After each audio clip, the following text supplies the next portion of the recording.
जो आज अवसर मिला है उसे पहचान लो, कल किसी ने नहीं देखा ये जान लो। रमेश के पास एक सोने की थाली थी।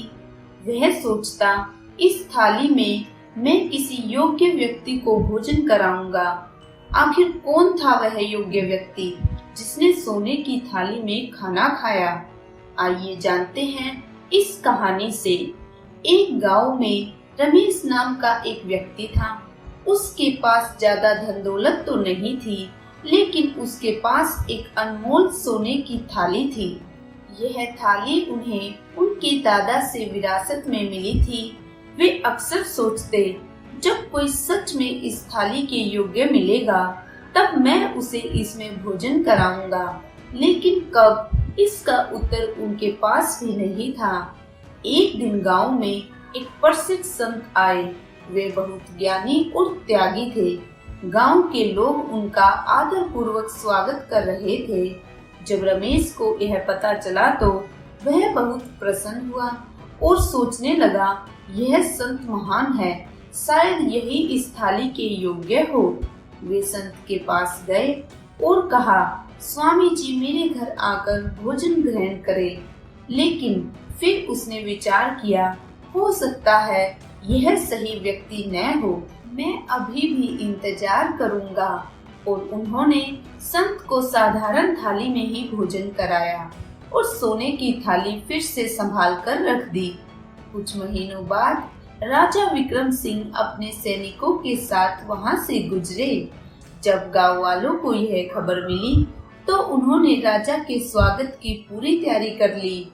रमेश को लगा, अगर कोई सच में इस थाली के योग्य हो सकता है। वो राजा से मिला और बोला, महाराज मैं चाहता हूँ कि आप मेरे घर आकर भोजन करें।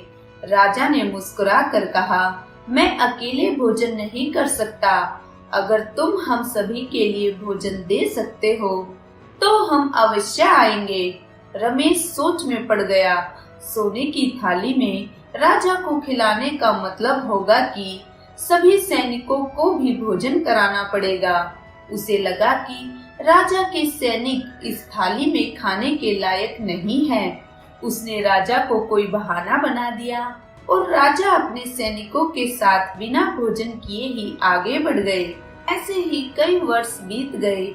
एक दिन रमेश का पुराना मित्र उसके घर आया। वह बहुत दूर से यात्रा करके आया था और भूखा था। उसने रमेश से कहा, मित्र मैं बहुत दिनों बाद तुम्हारे पास आया हूँ, क्या तुम मुझे भोजन करा सकते हो? रमेश को लगा, यह तो मेरा मित्र है, लेकिन यह कोई खास व्यक्ति नहीं। उसने उसे साधारण थाली में ही खाना परोस दिया और सोने की थाली फिर से संभाल कर रख दी। समय बीतता गया। रमेश बूढ़ा हो चुका था। अब वह खुद से ठीक से चल नहीं सकता था। उसकी सोने की थाली अब काली पड़ चुकी थी। एक दिन वह बिस्तर पर पड़ा था और नौकर ने देखा कि एक कुत्ता घर में घूम रहा था।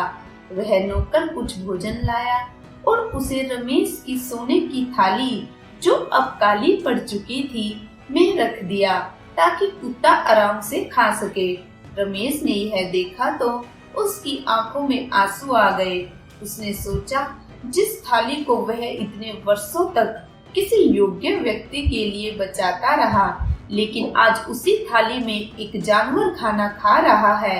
यह देखकर उसका दिल भर आया, लेकिन अब बहुत देर हो चुकी थी। यह कहानी हमें सिखाती है कि अगर हम सही समय का इंतजार करते रहेंगे तो समय हमारे हाथ से निकल जाएगा।